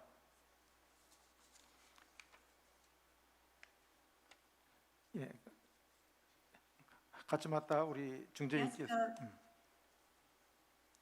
Yes. 네. My second question is, 제 두 번째 질문은 ask the defendant 피고를 위한 질문입니다. licensing agreement 라이선싱 계약에 대한 것입니다. 퀸사와의 라이선싱인데요. doesn't pay money to Queen Company 만약에 피고가 퀸사에 지급을 하지 않는다라고 하면 왜 지급하지 않는 것인지, 무엇이 고려가 되는 것인지, 네, 이를 좀 설명해 주시기 바랍니다. 네, 답변 드리도록 하겠습니다. 답변에 앞서서 가능하다면 우리 그 PPT 17면을 띄워주시면 감사하겠습니다. 네, 그 띄워지기 전에 일단 시간을 줄이기 위해서 먼저 답변 드리도록 하겠습니다. 이 피고와 퀸사와의 라이센스 계약 내용은 감사합니다. 다음과 같습니다. 여기 보시면은 사망에서 실시료는 무상인 크로스 라이센스이다라고 돼 있고, 각 계약 당사자가 사항에서 특허의 침해 또는 침해 주장에 대한 상대방의 책임을 면제하도록 하는 조항을 두고 있는데, 이러한 책임 면제의 대가로 퀸사는 피고에게 5억 원을 지급하기로 약정하였다라고 문헌적으로 명확히 규정을 하고 있습니다. 그래서 이는 특허 침해 또는 특허 침해 주장에 대한 책임 면제의 대가로서 설정이 된 것이고요. 이 금액에 대해서 이 금액이 어떤 그 사정에 의해서 이 금액으로 책정되었는가는 사실은 여러 가지 사정들을 종합적으로 고려해서 책정된 것이기 때문에 여기서 그 모든 사정을 다 설명드리기는 조금 어려울 것 같습니다. 이상입니다. 예, 질문 답변이 오늘 하셨고요. 제가 원고 측에다 한 가지만 좀 묻겠습니다. 이 발명자 공헌도가 굉장히 중요한 지금 쟁점인데요. 사용자인 피신청인 측은 이 사건 발명 완성 후에 전문기관의 특허 취득에 대한 평가, 자문 의뢰 등등 투자를 많이 했다고 합니다. 이런 사용자 측의 공헌도 반영 비율에 대한 의견은 어떠신지요? 네, 제가 답변 드리겠습니다. 발명 완성 후의 공헌 부분이 그 사용자 공헌도에 고려되어야 한다. 그 부분에는 저희도 특별한 다툼은 없습니다. 다만 이러한 공헌도는 그 긍정적인 방향, 포지티브한 방향으로만 적용되어야 되는 것이 아니라 이제 부정적인 방향으로도 적용되어야 한다고 생각을 합니다. 예컨대 본건의 경우에 특허 등록이 한국 및 D국에만 되었고 다른 나라 예컨대 H국에는 등록되지 않았는데 이런 점도 사용자 공헌도를 산정함에 있어서 고려해야 하는 요소가 아닌가 싶습니다. 예, 잘 알겠습니다. 예, 저희 중재인들 다른 질문이 없으시면은 질문 절차는 마무리하도록 하겠습니다. 그 원고 측에서 신청인 측에서 최후 변론 해주시겠습니까? 네, 최후 변론하겠습니다. 이제 발명자 개인에게는 이제 발명에 대한 정당한 보상을 지급하고 사회적으로는 발명에 대한 인센티브를 제공해서 사회 전체적으로 혁신이 더 쉽게 잘 이루어지도록 하는 것이 우리 법이 보장하는 직무발명 보상의 요체입니다. 이러한 직무발명 보상제도의 목적을 고려하면 그 사용자가 해당 직무발명의 실시로 인하여 얻은 이익이 있는 한, 그리고 그러한 이익이 직무발명과 객관적인 넥서스가 있는 한, 예를 들어서 특허 비등록국의 매출이라든지 아니면 매출 이외의 라이선스 수익이라든지 불문하고 피고는 해당 이익을 원고한테 나누어줄 의무가 있습니다. 실시료율, 독점권 기여율, 발명자 공헌도 이런 개념들은 이러한 이익을 발명자와 사용자 사이에 어떻게 적정하게 나누어 줄 것인가에 관한 도구적인 개념입니다. 사실관계에 따라서 판정부에서 적정하게 판단해 주실 것으로 믿습니다만, 이 사건 발명 완성의 경위라든지 이 사건 장치에 대한 기존 업계의 특허 장벽이라든지 이 사건 발명으로 인한 사용자의 시장 점유의 변화라든지 이런 점을 종합적으로 고려를 해보면 원고에게 주어져야 하는 이 사건 발명에 대한 정당한 보상은 원고가 구하는 54억 원을 상회한다고 보아야 합니다. 중재판정부의 현명한 판단을 기대합니다. 네, 이상입니다. 네, 피신청인 측 최후 변론 해주시죠. 예, 우선 그 피고 회사가 원고에게 지급한 보상금이 정당하다는 것 관련해서 보면 피고 회사는 보상 기준 마련과 보상 기준 제시 또 의견 청취 과정에서 합리적 절차에 따랐기 때문에 그 발명진흥법이 규정하고 있는 정당한 보상을 한 것이어서 추가적으로 지급할 것이 없다는 것이 기본 입장입니다. 또한 그 사용자 공헌도와 관련해서 보면 이 사건에서 그 피고회사의 연구 개발비가 상당히 많은 액수가 지출되었고 원고가 입사하기 전부터 연구가 진행됐으며 원고가 입사하기 전부터 그 연구가 진행됐고 피고회사에 많은 인적 물적 자원이 소요되었습니다. 그리고 권리화하는 과정에서도 피고회사에서 특허 등록을 받기 위해서 많은 노력을 했고 사업화와 관련해서 보면 피고의 실시 능력이나 그 라이선스 교섭 능력이 상당히 많은 영향을 미쳐서 실제적으로 수익에 있어서 피고회사의 공헌도가 매우 높다고 할 것입니다. 예, 그리고 특허 비등록국 매출액은 독점적 배타적 지위가 없으므로 피고의 매출액에 산입되어서는 안 되고 설사 산입이 되더라도 독점권 기여율을 거의 0%에 가깝게 보아야 합니다. 그리고 이 사건 특허의 기여율은 여러 부품 중 하나의 부품에 불과하고 총 10개의 특허 기술 중 하나의 특허에 불과하기 때문에 대폭 낮아져야 할 것이라고 주장합니다. 예, 그리고 구체적인 보상액 산정함에 있어서 이 사건 원래 A 부품 관련 특허들은 2004년에서 2008년에 주로 출원됐는데 당시 5개 업체가 세계에서 이 관련 기술을 보유하고 신규 진입을 허락하지 않던 그 2004년과 2008년 당시와 2011년에 피고가 이 사건 특허를 이제 등록받은 이후에는 상황이 많이 바뀌었습니다. 피고 스스로도 프린세스사나 퀸사에게 실시 허락한 것처럼 이제는 예전처럼 그렇게 소수의 그 플레이어가 독점하는 시장이 아니기 때문에 상황이 많이 바뀐 점이 반드시 고려되어야 하고 또 당시에는 비장치 수요가 계속 증가할 것으로 예측됐지만 실제로는 2017년 이후 뚜렷하게 매출이나 점유율이 감소하게 된 점도 고려되어야 될 것입니다. 따라서 실제 매출액은 이 사건 특허 자체보다는 시장 자체의 성장과 쇠퇴 그리고 피고의 인지도, 명성, 홍보, 마케팅, 원가 전달 노력 등이 반영된 부분이 크기 때문에 이 부분도 반드시 고려되어야 합니다. 네, 마지막으로 한 가지만 강조드리겠습니다. 지금 원고 측, 신청인 측에서 최후 변론을 하시면서 그 직무 발명의 취지에 대해서 잘 설명을 해주셨습니다.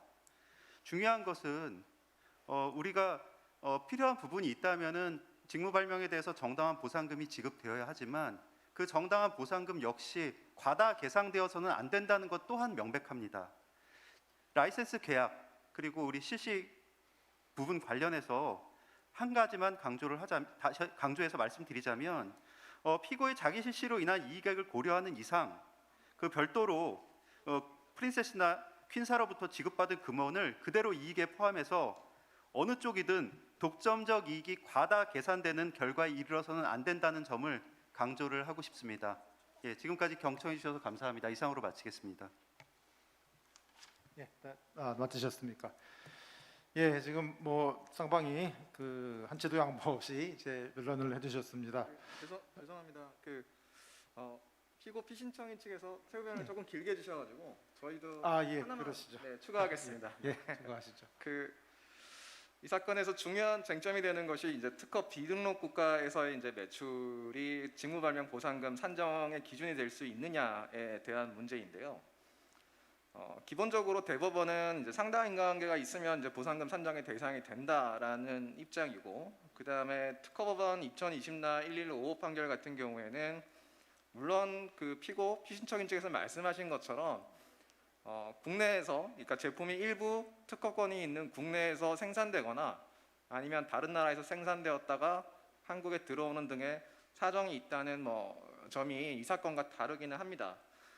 그렇지만 이 특허권의 효력 범위하고 이 직무 발명에 의한 사용자의 이익의 범위는 당연히 일치해야 하는 것은 아니고, 특허 등록이 없다고 하더라도 사용자가 통상 실시의 범위를 넘어서 직무 발명을 이용하는 게 가능하다면 당연히 그 부분도 직무 발명으로 인한 보상금 산정의 기준이 대상이 되는 어떤 매출액에 포함되어야 합니다.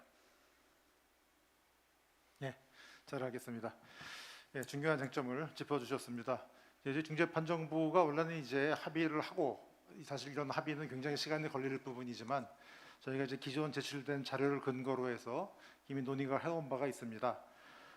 이에 오늘 이 기일을 진행한 결과를 포함해서 두 분 중재인들이 각국 실무에 따른 의견을 들어보도록 하겠습니다. 물론 중재지인 대한민국 법이 적용되지만 각국에서 실제로 직무발명 보상액 산정이 어떻게 이루어지는지를 알 수 있는 계기가 될 수도 있다고 생각이 됩니다. 우선 이거 늦은 밤인데 이렇게 참여해 주신 다이프스 중재인님께 고견을 부탁드립니다.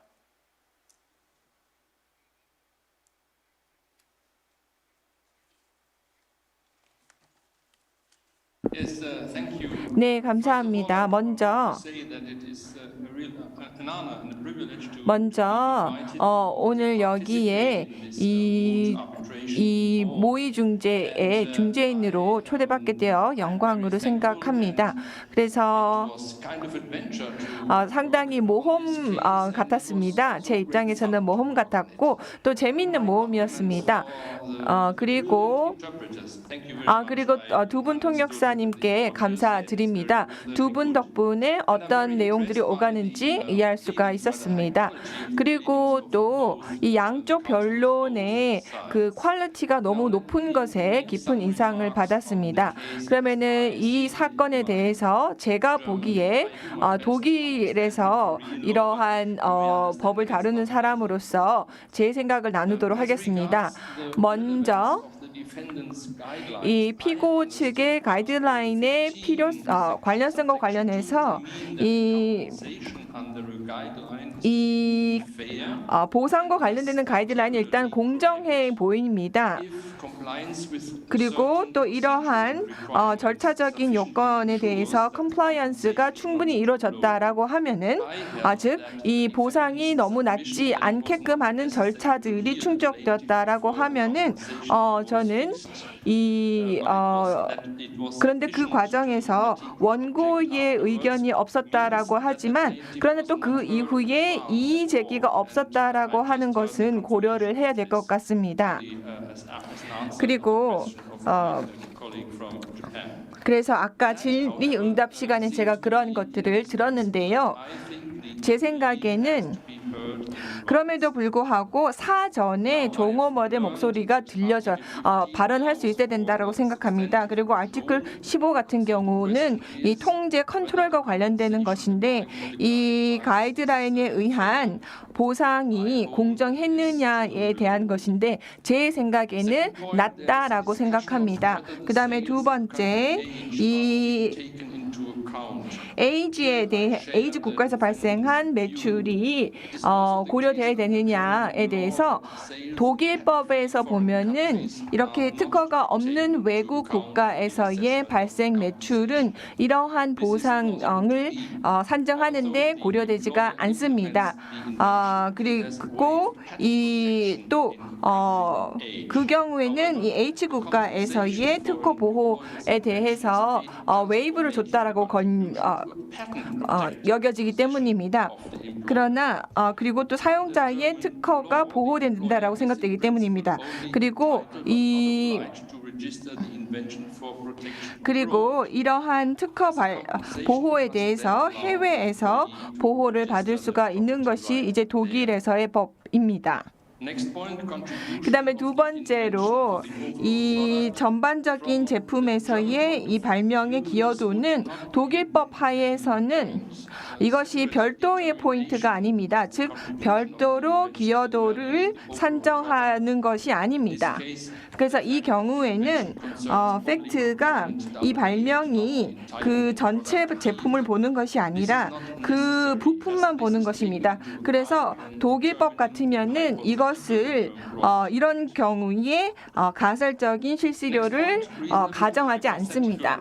그다음에 가설적인 실수료 관련해서 이 원고 쪽에 그 로열티 레이트 킹사에 보내는 것을 제가 들었고 그리고 또 이것으로 인해서 비용 절감이 있었다라는 것을 들었었고 그리고 또 프린세스 회사가 높은 실수료를 받는 것을 보았습니다. 그리고 또 이 배타적인 그 기여도를 봤을 때 이것은 굉장히 어려운 부분인 것 같습니다. 관련되는 독일법이 없기 때문인데요. 한국법이나 독일법이나 기본적으로 이 직무 발생에 대해서 이런 경우는 독일법에서는 이 한국에서처럼 배타적인 실시권이 자동적으로 주어지지 않습니다. 그래서 제 생각에는 여기에 대해서는 제가 구체적인 코멘트를 하지 않도록 하겠습니다. 그리고 또 라이센스를 통해서 발명을 사용을 하는 것과 관련해서 이 금액이 전체적으로 고려가 돼야 되고, 그리고 피고 같은 경우는 이 10분의 1만 평가된다라고 하는데 저는 양쪽 모두 다 사실 틀렸지 않나 싶습니다. 물론 이 9개 특허가 전부 다 반드시 있어야 이 B 제품을 만드는데 필요한 것은 아니지만, 그러나 이 나머지 특허들로 인해서 생산 비용이 낮아지는 효익은 또 고려를 해야 된다라고 생각하고, 그래서 프린세스에서 지급하는 12%에서 2%가 9개 특허로, 그리고 나머지 10%가 이 본사건 발명에 들어간다는 것을 봤을 때, 그래서 이 5% 로열티를 킹에다가 지급을 한다라는 것을 봤을 때, 그것을 이 원고가 또 이 5% 정도 비용 절감 효과를 준다라고 했을 때 전체적으로 10%의 효익이 있다라고 생각을 합니다. 그래서 저는 이 로열티 인컴의 한 83% 정도를 저는 산정을 하겠습니다. 그리고 또 그래서 이 퀸 쪽에서부터 5억 불의 보상이 있는 것을 고려를 해야 된다라고 생각을 하고, 그래서 한국의 법에 대해서는 제가 자세히 그 기준을 모르기 때문에 만약에 제가 독일의 대신에 가이드라인을 적용한다라고 하면은 결과적으로 이렇게 될 것 같습니다. 그래서 목적을 설계하는 데 대해서 2%, 그 다음에 발명의 해결책 2점, 그 다음에 또 직무 행위에 대해서, 그래서 두 번째, 세 번째 그룹에 참여해서 직무를 했다는 것에 대해서도 2에서 3점. 그래서 독일 가이드라인 36에 의해서 그래서 10에서 13%가 될 것 같습니다. 그리고 그러면 2.5에서 2.5% 정도가 될 것으로 생각이 됩니다. 그리고 이 독일법 하에서 만약에 해결을 된다라고 하면은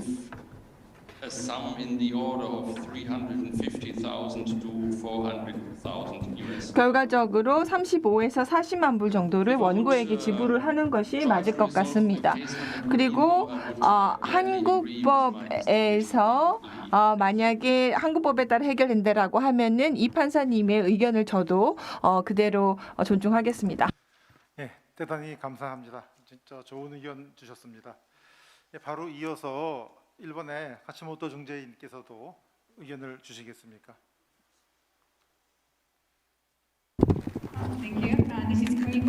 네, 일본 지재권 고등법원 카츠마타 판사입니다. 오늘 초대해 주셔서 판정인으로 참여할 수 있게 해주셔서 감사합니다. 제가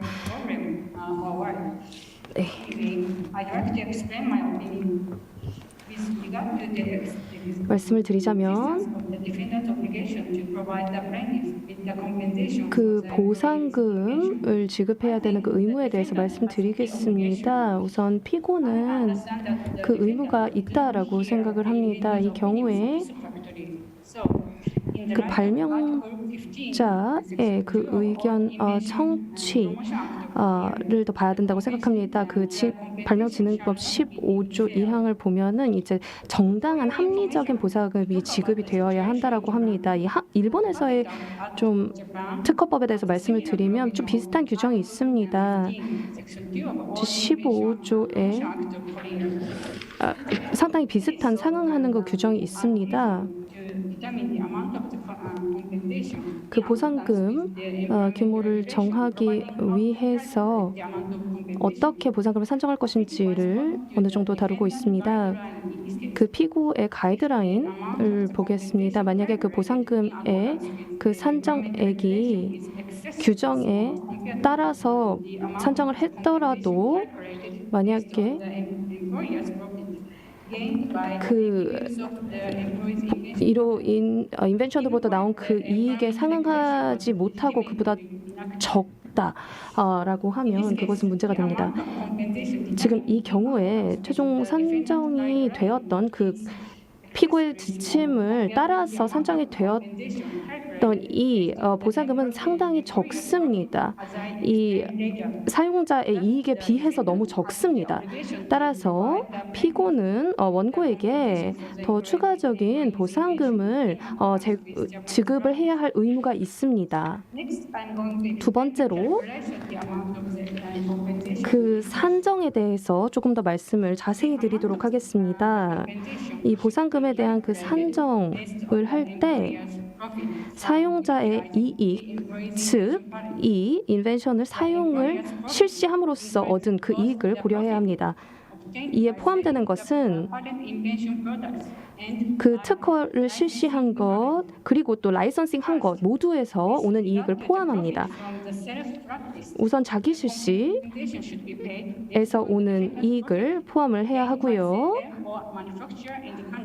제조를 하고 이 특허가 등록된 국가에서 제조를 하고 판매를 한 그 이익을 말을 하는 겁니다.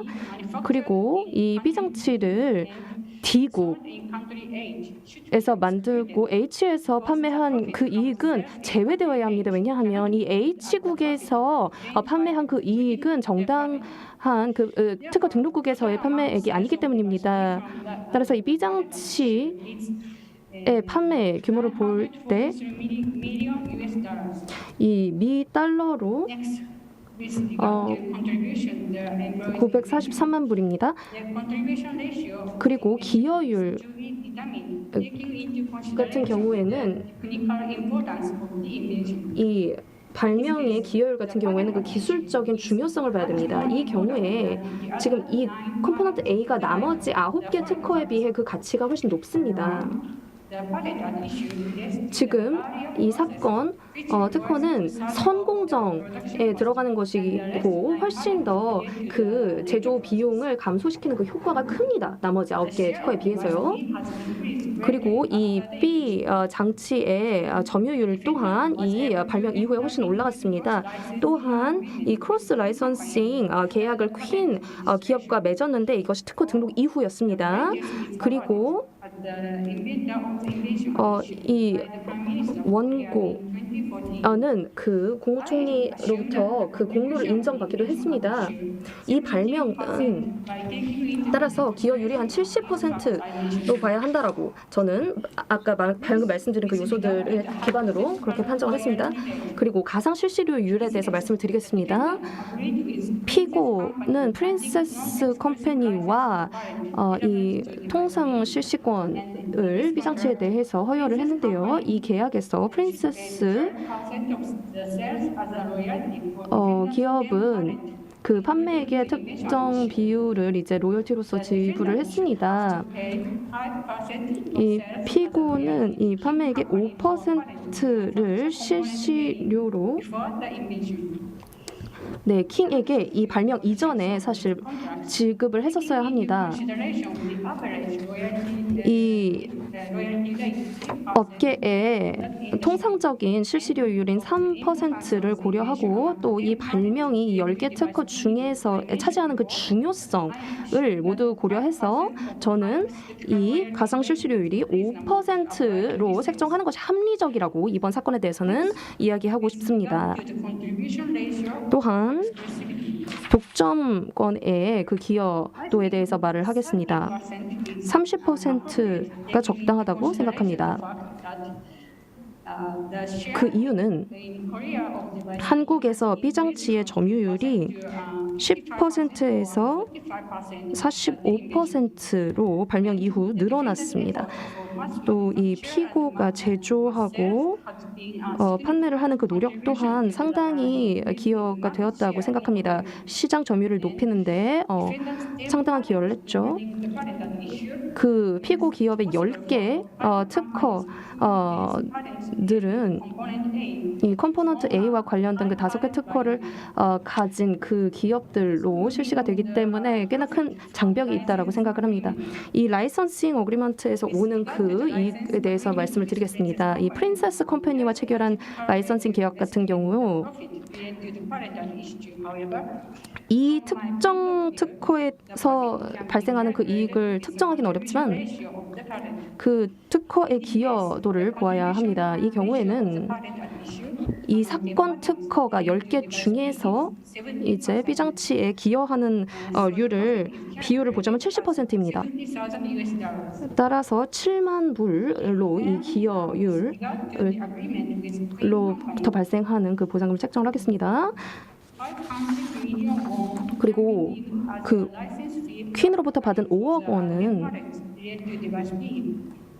B장치에 대한 그 10개 특허에 대한 그 실시료에 어느 정도 상응한다라고 볼 수 있습니다. 제가 피고 측의 답변을 듣기는 했지만요.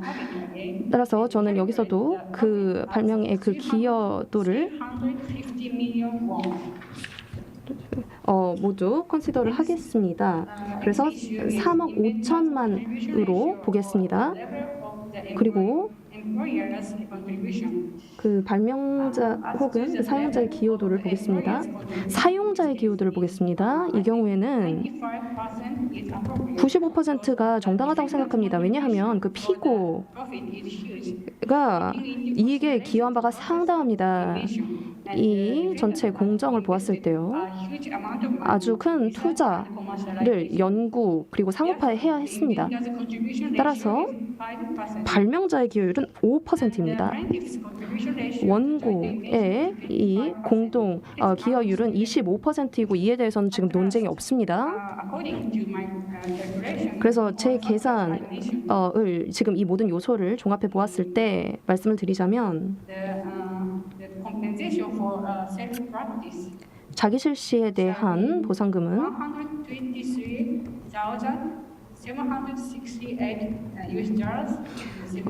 미화로 12만 3,768불입니다. 그리고 라이센스는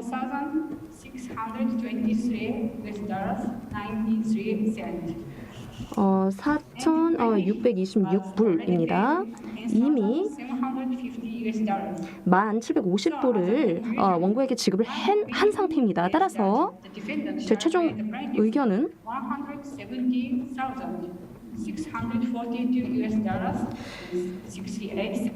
17만 4,200불을 지급을 더 추가적으로 해야 한다는 것입니다. 감사합니다. 예, 잘 들었습니다.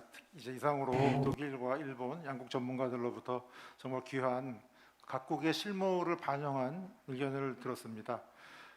보상 기준이 각국마다 역사적으로 다르고 또 그 나라를 반영하는 것이지만 깊은 인사이트를 받게 돼서 다시 한번 감사의 말씀을 드립니다.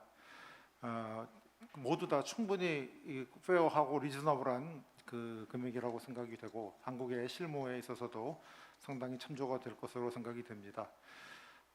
저희들은 이제 중재인들이 사전에 내용에 대해서 합의를 했고 이거에 기해서 중재안을 제시를 해야 되기 때문에 이제 안을 말씀을 드리고자 합니다.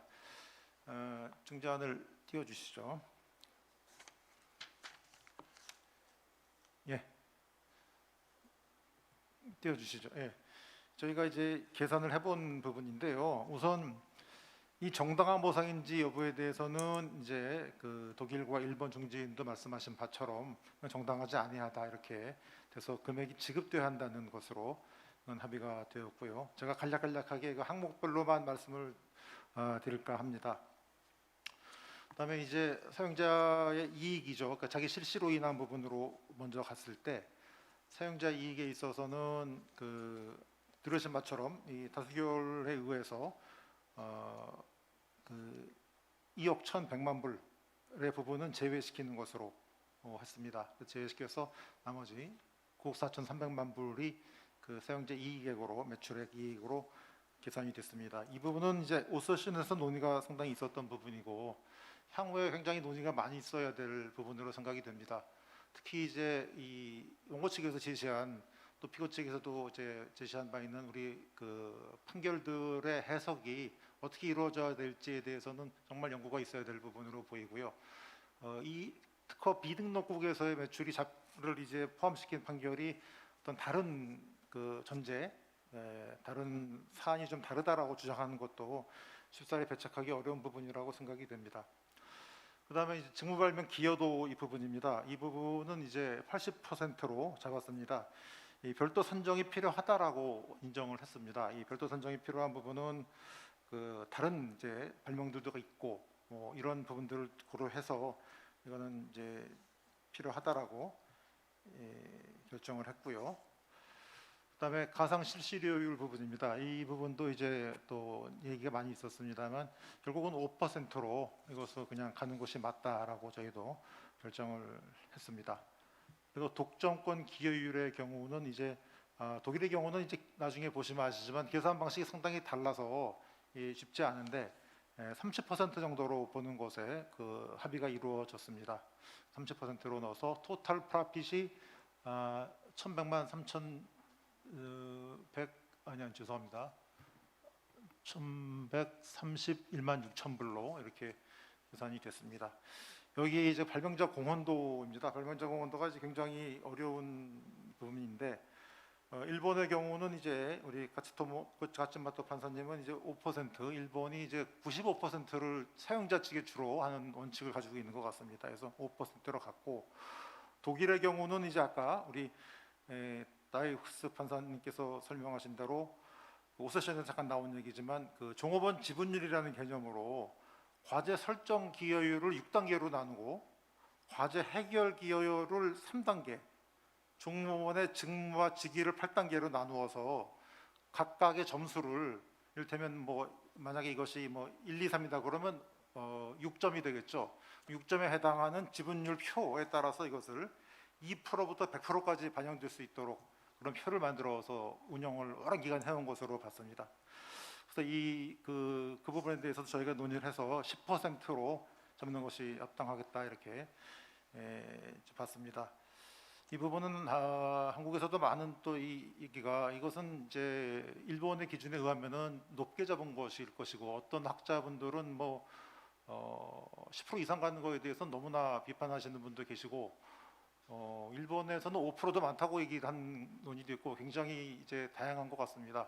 하지만 이 개인적으로는 직무 발명은 노동법과 민법과 특허법이 교차하는 영역에 있는 것으로서 이 직무 발명의 보상금에 있어서는 사용자가 얼마나 정확하게 자기네 매출액을 제시하는가, 과연 사용자가 제시한 매출액과 순이익을 우리가 얼마나 믿을 수 있는가의 문제까지도 연결되는 것이라고 생각이 됩니다. 그래서 현재로서는 10%로 했다고 말씀을 드리고요.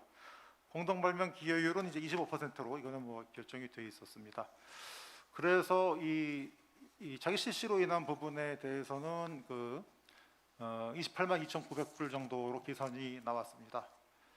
그다음에 이제 라이선스 부분입니다. 이 부분이 굉장히 어려운, 저희가 이제 사안을 만들고도 어려워서 했던 부분인데 그만큼 사실은 이제 이런 사안이 현재 존재하고 있기도 하고요. 그렇습니다. 이 자기가 실시를 하면서 라이선스를 주는 경우에는 과연 독점적으로 쓰는 것이 어디까지 인정해 주느냐, 독점적 이익액을, 그것은 굉장히 어려운 문제인 것입니다. 이 부분은 이제 라이선스 정책을 어떻게 택하는가에 많이 좌우된다고 학설상으로만 논의가 되어 있습니다. 개방적 라이선스를 택하게 되면은 그냥 다 라이선스를 주면 독점적 이익이 거의 없다고 봐야 되지 않겠습니까? 그렇기 때문에 이 모의 사안에서는 저희가 거기까지 제시할 수는 없었습니다만 일단은 이 독점적 이익이 존재한다라고 보고 이런 부분은 연동이 되는 부분이 이제 독점권 기여율, 자기 실시에 있어서, 왜냐하면 자기 실시와 라이센스가 동전의 양면을 이루고 있기 때문에 여기서 이걸 많이 인정하면 자기 실시에서의 독점권 기여율에 영향을 줄 수 있는 그런 구조로 이것이 앞으로 짜여져야 되지 않을까 이렇게 생각을 했습니다. 그래서 저희가 고심 끝에 정한 것은 프린세스사로부터 지급받은 부분에 대해서는 60% 정도를 이제 인정을 이제 여기서 독점적으로 이익을 얻은 것이다라고 인정했습니다. 여기는 이제 앞서 봤던 뭐 가상실시효율, 독점권 기여율, 직무발명 기여율을 다 포함해서 이렇게 받고 이 금액에다가 발명자 공헌도와 공동 발명자 기여율을 곱해서 1,500불이 나왔고 휜사에 대해서는 이제 42만 8천 불입니다. 이것이 이제 5억 원인데요. 여기다는 이제 휜사의 경우에는 굉장히 더 어려운 부분이 있었습니다. 근데 이 부분은 서로 라이센스를 주고받은 것인데 장내 보유할 특허권 등 실시효까지 포함되어 있다는 부분들이 이제 있고요.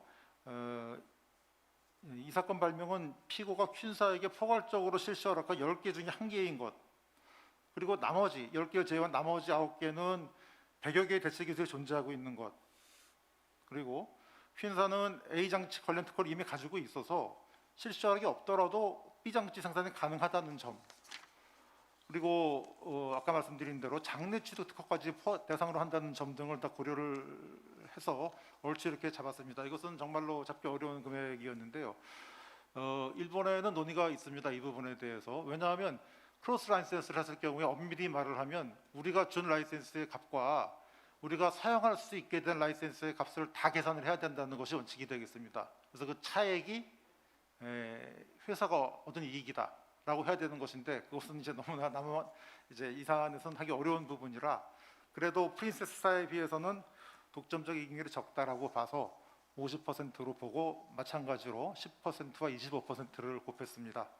이렇게 곱해서 나온 금액이 다 합치면 6,855불이 이제 생성이 되어서 이 앞서 본 28만 2,900불과 6,855불을 더한 뒤에 기지급받은 1,750불을 빼서 27만 9,005불이 나오지만 약간의 지원 이자라든가 손해금을 포함해서 28만 불 정도로 하는 것으로 그러니까 우리 돈으로 치면 한 3억 정도 뭐 될 것 같습니다만 되는 것으로 우리 두 분 중재인들과 합의를 했습니다. 그래서 이 안을 제안하는 것으로 말씀을 드리겠습니다. 다시 한번 우리 다이푸스 카츠모토 판사님께 정말 깊이 감사드리고 특히 이제 늦은 시간까지 이제 참여해서 좋은 의견 주신 다이푸스 판사님께는 건강을 기원을 드립니다. 그리고 이 수고해 주시고 굉장히 정말 수준 높은 그 준비 서면과 소장을 적어주신 대리인께 깊이 감사의 말씀을 드립니다.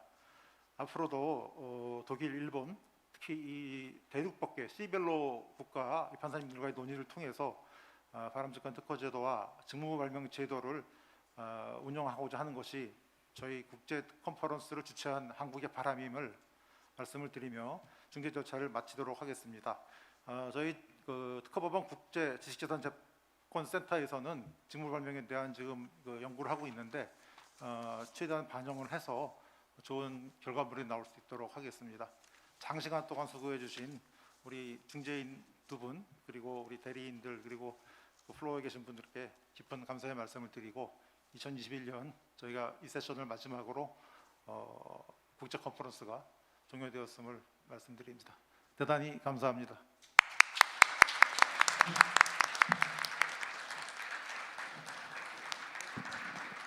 예, 대단히 감사합니다. 이것으로 모의 중재를 모두 마치겠습니다. 모의 중재 판정부의 중재인단을 구성해 주신 독일, 일본, 한국의 법관 패널들 그리고 열띤 변론을 해주신 양측 대리인단에게 다시 한번 따뜻한 박수 부탁드립니다.